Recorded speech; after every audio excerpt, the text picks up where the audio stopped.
Hey everybody, this is Funky Moneyman and welcome back to another Java coding tutorial. This is part 4 and I'll be going over classes. Now I know that the last ones might have been a little difficult to follow. Programming can be difficult for some people, just like riding a bike. Once you get off the ground, you'll be great at it. These tutorials are meant to be a little easier to follow than a typical one, just because I was in a position where it was also difficult for me to understand. It took a couple years to understand it fully, so I'm just trying to help you guys out a little bit yourself. Now, in classes, this is going to drastically increase your code. It will make programming quite a bit more confusing. There's two types of programming. There's object-oriented and data-oriented. You might have heard them before, but with classes, usually it is object-oriented.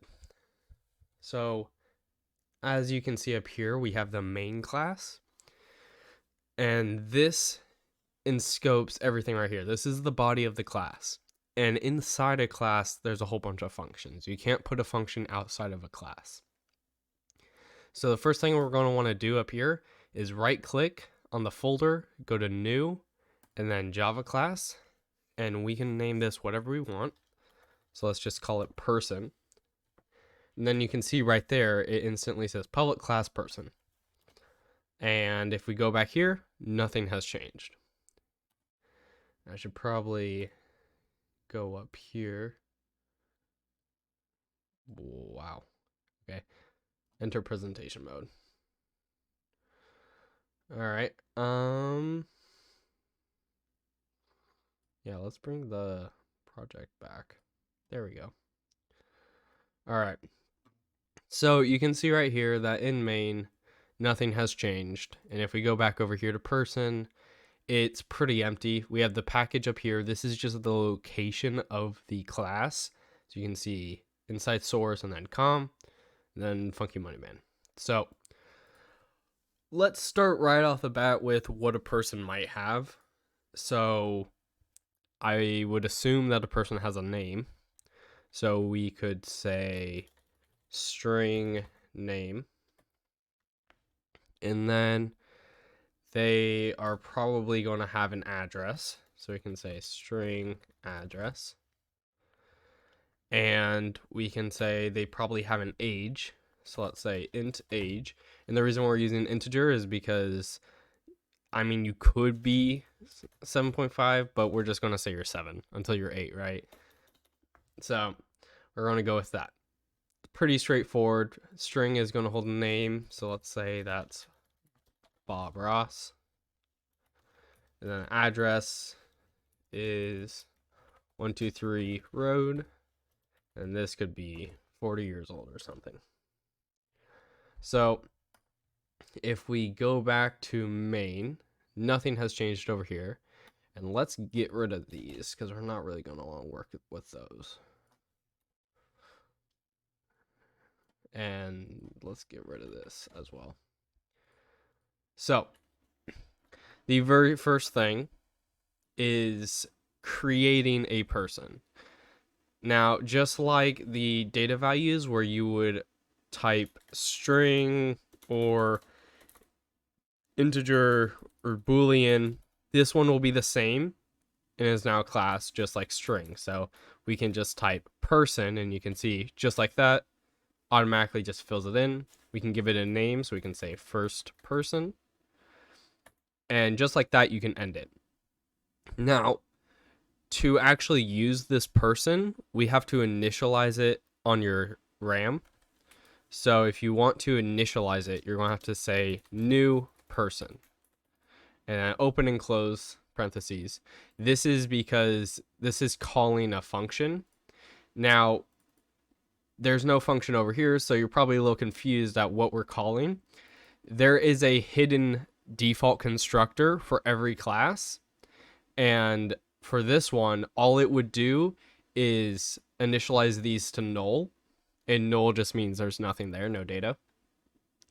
So we can actually override this constructor right here. So we can go down a little bit and we can say public person, and we're going to name it the same as the class itself. And that's what a constructor does. And notice how there's no return type because it's a constructor. And inside of here, we can maybe accept a name. So we can say string name. And then we can say name equals name. And then you can see that's purple because it's global to this class. And then if we go back over here, now this is red because it wants a name, and we can say Bob Ross. And then when we go back here, it's all good. So now when we initialize this, we can have it have a name. But as you noticed, we can't now initialize it without a name. It's upset. So what if you want to? Well, because we made this new default constructor, we will have to make another default constructor that will override this one as well. So we can say public person, and then this one can just be empty. And then when we go back here, it's all good. And now whatever they choose, if they put in a string, it'll automatically choose this one. And if they leave one out, it'll automatically choose this one. So if we go back here and say Bob Ross, and then go back over here, then it should all work perfectly fine.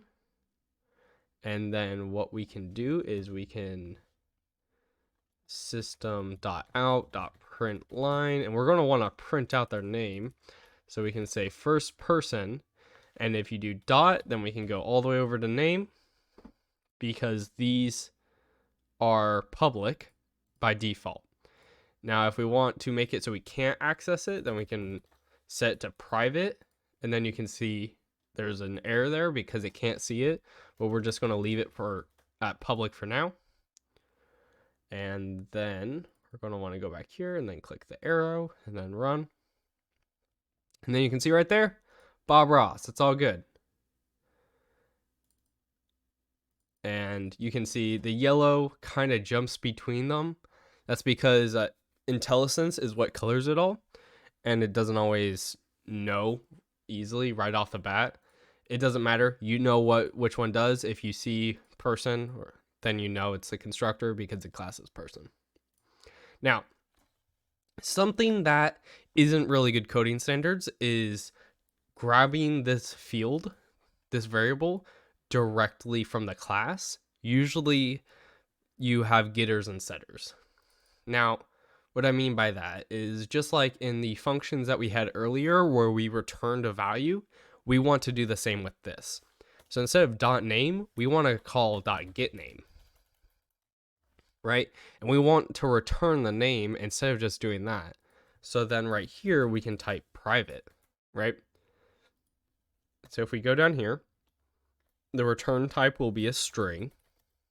And then, well, we need to go like this, public string, and then get name. And then just like that, we can just return name. And then it's also highlighted because it's in use. And then if we go back here, that's all happy. And now nobody can directly just grab the name. They get a reference to the name so that they can't alter it. And that's the biggest thing about this is if you don't want someone altering these variables, then you should do it like this so then they immediately can't modify it. Because with the previous code, they could say firstperson.name and equal that to something else. But Bob Ross is always going to stay Bob Ross. So we want to send a new string back, basically. It's not directly a new string, but we're basically sending a copy so that when it retrieves this, it won't be modified. So we can run this right here. And it's working perfectly fine. And then we could do the same with the addresses, but it'd just be get address, return a string, and then for the age, it'd be public int, get age. Now, I said getter and setters. This is a getter right here. But what if you want to set it, right? Then you'd want to public void set name. And then inside of here, you'd want string and then the name because that's the input parameter. And then we would say name equals name. So now we are able to get the name and set the name, all without ever touching the variable itself, which is great because you want to be working with functions. You can use just the variables, but if you're working with a class like this, you shouldn't really be doing that. You should always, almost always, have these private unless you know what you're doing. So just like this, we can say first person dot set name, and then we can say Steve Jobs, and then print this out again. And if you want to know how to do that, those are keybinds. So Control D duplicates it, Control Z undoes it, and then if you're on a line clicked anywhere, you can hold Alt and Shift and then go up and down with your arrow keys, and it moves the entire line up and down. Super helpful. So now we can run this really quick. There we go. Bob Ross and Steve Jobs working all great. And if we remove this and then run it, then you can see null and then Steve Jobs because it's not initialized here anymore, right? So just like that, classes, pretty straightforward. There's some more stuff that can go into this. It doesn't have much of a difficulty or learning curve as some other things. There are hierarchy to it, so let's jump into that. But overall, a basic class holds some data for you. It can do some functions. So if you want to calculate something, right? Maybe public void days alive, right? And this is going to return an integer. So we can always return the age itself, but if you want to know how many days they've been alive, then we'd want to return age times 365. And just like that, from here, we can then do dot days alive, and running this will then tell us how many days they've been alive. Now, we never initialized it, so it was set to 0 from the get-go, but this is a lot cleaner because this follows the object-oriented rule. And we want to put anything that has to do with this class inside this class. You don't want to do that outside. So when you're in main or some other class, because you'll be making classes and other classes and all that stuff, you want to be able to just say, hey, how many days have they been alive? You don't want to have to go, all right, let me get the age, let me multiply by 365, doing all that stuff, right? You want it plain and simple. You want to be able to call a function. So a lot of these classes will be pretty big because they do all the stuff for that class for you, right? Get name, set name. You want to be able to just call that. Same with the constructors. You don't want to have to call the constructor right here and then go person.setName, person.setAge, person.set address. You want to be able to just type that all right there. Boom, it's constructed. Done, one line, right? Makes it a lot cleaner. So now let's go into hierarchy. And this is a little more difficult to understand. It's what I was talking about yesterday with employees. And basically, what we can say is an employee will be a person. So we can go over here and we can say, not right there, in here. We can say public class employee, and it extends a person. And basically what this is saying is that this employee right here is now also a person. This is layered on top.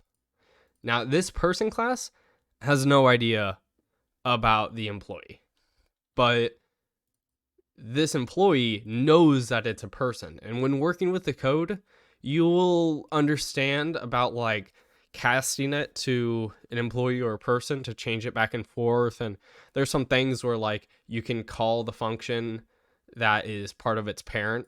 Person is now a parent. This is a child. But regardless, let's set up some variables for this. So they're probably going to have an employee ID.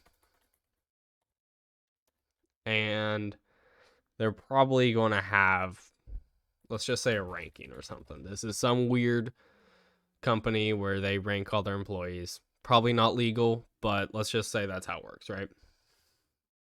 Now, if we go back to main right here, then we can say employee first employee equals new employee. And then if we type first employee and put a dot right here, then it tells us everything we can do. It's a whole bunch. There's a lot of things down here at the bottom that you will never use.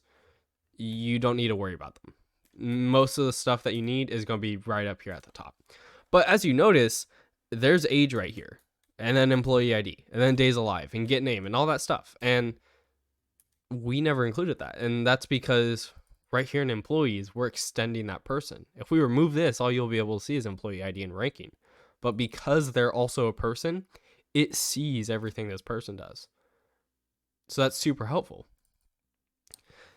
Now, we can call days alive right here. And as you can see, we are able to call days alive on first employee because this is extended from a person. Now, if you want to change this to private right here, then what will happen is it will break over here because now it can't see it outside the class. Private basically is going to keep it held inside of here so that only functions inside of the class can call it. So if we say days alive right here, works perfectly fine. But we can't call it outside, so that's not great. And you can also remove this right here and it's the default public. But usually you put public there just so you know at a glance. Now, let's say you want to override set name because maybe they have an employee name, right? So let's add that really quickly. Employee name. Now this employee name is maybe Mr. whatever, right? You're getting rid of their first name. So what we can do is we can say public employee, and then that will be the default constructor. We're going to want to make another one of these, accepting a string.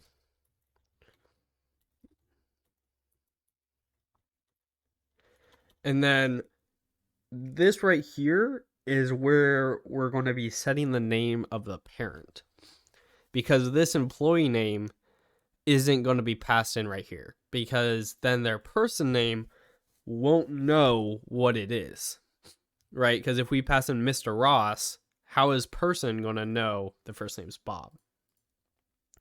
So this is where we're going to use something called super. And basically what this does is it calls the constructor of the parent.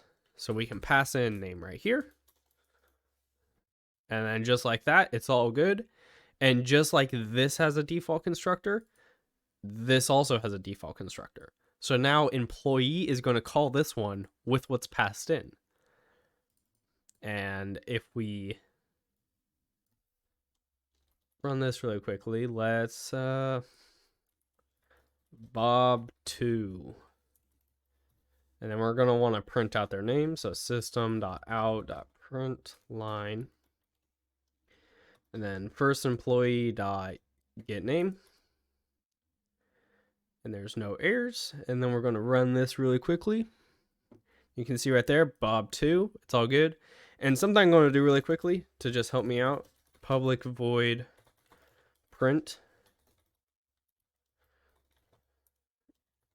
And basically what this is going to do is this is going to print out whatever I pass it. So then instead of having to type all this out, I can just say print.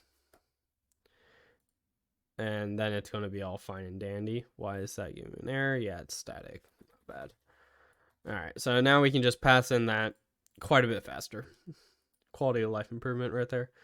Anyways, yeah, basically super is going to be your friend when working with hierarchies. This is what that's called. We have the child, which is an employee, and we have the parent, which is that. Now, this can go deeper. We can have something that includes an employee, and then the employee includes a person, and then the person includes whatever, right? This can go as much as you want. Just don't have a closed loop. We can't then go over here and say this now extends employee, because then it's going to be like, all right, well, which one includes what, right? There needs to be a base. So this didn't really override anything. So let's do that really quickly. So we want to do get name. So let's copy that.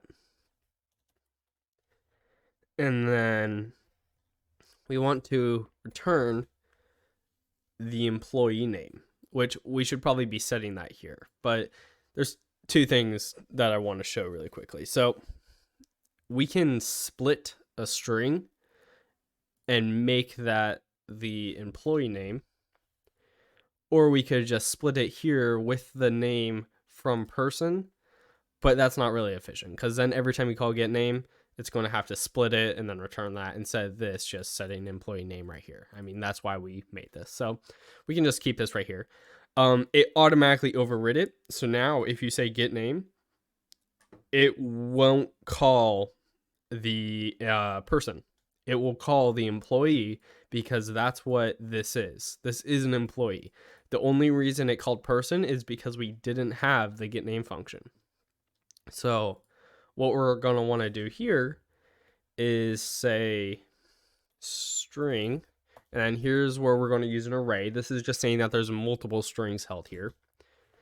And then we're going to say names and equal that to name,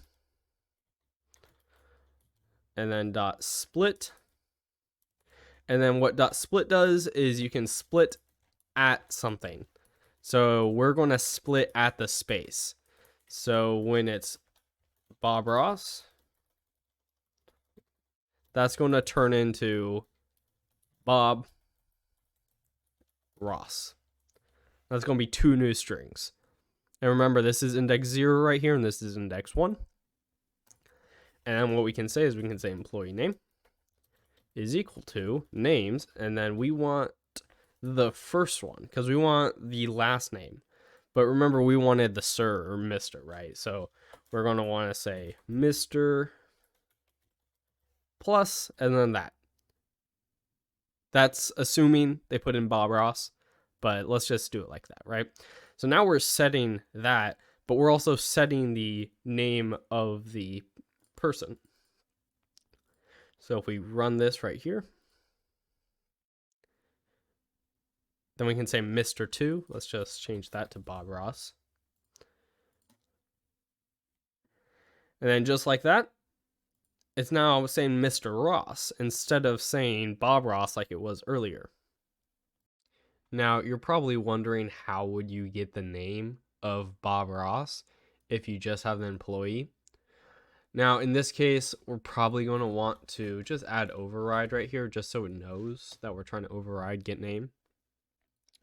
So you could return name here, but we're wanting to return the employee name. So a straightforward way would just call super.getName, and basically this would then return the name.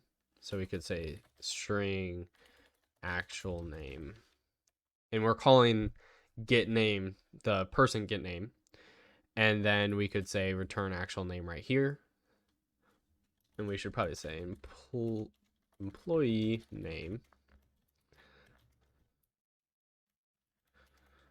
and then put a new line, and then say real name and actual name. And if we do something like that and then run this really quickly, then you can see that it says Mr. Ross and then Bob Ross. Something like this, you're probably not going to be overriding get name, because you're probably going to have a normal get name for the person, and then you're going to have a get employee name. But this is helpful when doing some math operations or something else, or like overriding is quite a bit more important. I did it for get name because it's pretty straightforward, but just know that if you're overriding and you need to get the base value, then you can just say super. So if you're doing costs, maybe you have some houses and then like apartments, right? But an apartment could be a house. Then you could say, all right, we have the apartment cost and we have the house cost. So you could calculate the apartment cost, and then you could say super dot house cost and then add those two together. That could be a case where like you want to use this, but overall, overriding isn't that difficult. You just set it to be the same. If you do make it different, if you set this to be a string array or something, then it'll break because you are trying to override get name. That's the whole point of this. And if you want to turn employee back into a person for whatever case, then we can say person second person equal, and just like casting that we did earlier, we can say person and then first employee. Now, I kind of doubt that you'll be having to cast these to something else that often, because if you have a function that accepts, let's say, a person, you are able to directly pass in the employee because the program will automatically just typecast it down. Casting it upward is a little more difficult. I would say if you're going to do that, then just make an override for this as well. So say public employee, and then this is going to pass in a person. And then from here, you would want to then just set all the values, because if I go back over here and say first person, and then we want to cast this to an employee. That's not correct. All right, and then you can hover over this, and you can see that it tells you it's going to produce an error. Now, there's no actual red squigglies anywhere, so it looks fine. But if we run this, it will give an error because we're trying to turn a person into an employee. It has no relation to that. The person doesn't even know the employee exists. Only the employee knows the person exists. So what we'd want to do is head up here and override employee to be able to accept a person. And then this would be super helpful because then we can say, hey, I want employee name to be, we're going to want to do the super also person.getName. And then we want to not do that. We want to do person.getName. And then we're going to want to split it at the space. And then we're going to want the second one. And you can do this all in one line. It looks a little confusing, I'll admit. Programming can come easier to others, but overall, I feel like anyone can learn it. It's not too difficult. Learning another language is more difficult than programming. This looks just like a book to me. I mean, you just go down and read it, public class, employee ID, employee name, all that. It just takes knowing the keywords and knowing the functions, which a lot of them are super straightforward. Like how else would you split this? You call split, right? So right here, this is going to create an employee just like this. But instead of passing in a name, we're passing in a person that already exists. So we can head back here, and if we run this really quickly, we're going to see, oh, nah, an exception was thrown. That's not great. So how can we fix that? Well, let's just make an employee and then say better employee. And we're going to set this to a new employee. And inside of here, we're going to pass in first person. And now there's no highlighted part right here. And let's comment this out. And then this is another thing I want to show you. So There is debugging. This is how you can see the values of code in real time. When you first run this, it's going to pop up something on your screen saying like it wants public access or whatever. Just click yes on that. You're all fine. But basically, this is going to show up down here. And it will show the variables. So we can see first person. We can click this arrow and drop it down. We can see employee name. We can see name is Bob Ross and all that. And or that's first employee, not first person. There we go. Steve Jobs, all that stuff. And if we press this right here, we can step over, and now better employee was made. And if we open up this, it's Mr. Jobs and Steve Jobs. And just like that, we have now turned a person into an employee. Because you can't cast upwards, you can cast downwards. But by calling the new constructor, we're able to pass in whatever you want. And this can be done with whatever you want, set whatever public values you want up here. It's up to you. I mean, programming is super dynamic, but just like that, you made another class. You should now know how to do hierarchy by extending something else. I'm going to do one more really quickly just to give another example for anyone that might be slightly confused. So let's go like this, and let's do a shape. And then I want to do a triangle. So a triangle is a shape, right? So we're going to say extends shape, just like that. Now, a shape is probably going to have an int, and that's going to be the number of sides. And it's going to have a float, and that's going to be the area, because we want down to the decimals. And that is probably going to be it. And you don't always need a constructor, but I suggest you make one. For this case, you're probably never going to make just a pure shape.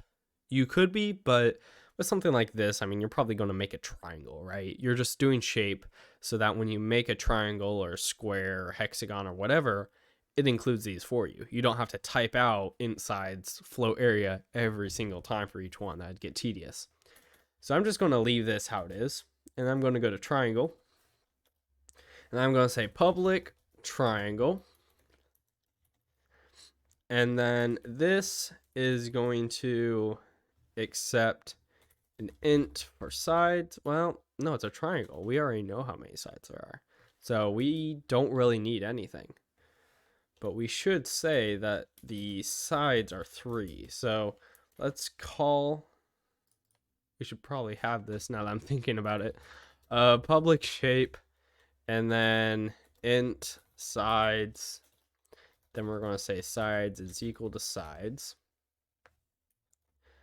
And then we could calculate the area right here as well. So let's pull that out just so we have experience making another function. So we're going to say public void because we don't want to return anything.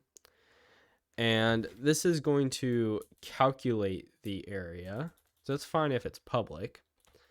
Calculate area. And it has access to the sides. And now that I'm typing this all, I realize we don't have the locations. So we're going to have an array of locations. And this might be a little more complicated now that I'm thinking about it for you guys.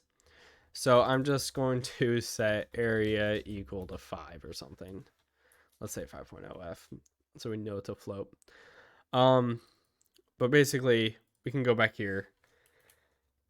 And inside of here, we know it's 3 sides. It's a triangle, right? And just off of that, we can be done. I mean, we made a triangle that is also a shape, and if we wanted to, we could make a square, and for a square, we'd pass in 4. You can make whatever function you want in here. If you want to return the area, then, make another function that returns a float. And in here, we could make anything that we wanted to modify the triangle. So maybe a triangle has a special feature that a square doesn't, right? So you'd put it in here and not inside shape because you only want everything that's shared among all shapes to be inside here. And that's the whole point of doing a hierarchy. Now, programming isn't all hierarchies, but you will be using it quite frequently. And this is just to go over classes in more depth so that you understand them, hopefully. If you have any questions, feel free to leave them in the comments. I know this one is a little longer and it's decently confusing. I'm sure there's going to be a lot of questions. I'm creating a Discord now because of this, but I hope you enjoyed. Thank you for watching, and I'll see you in the next one. Bye.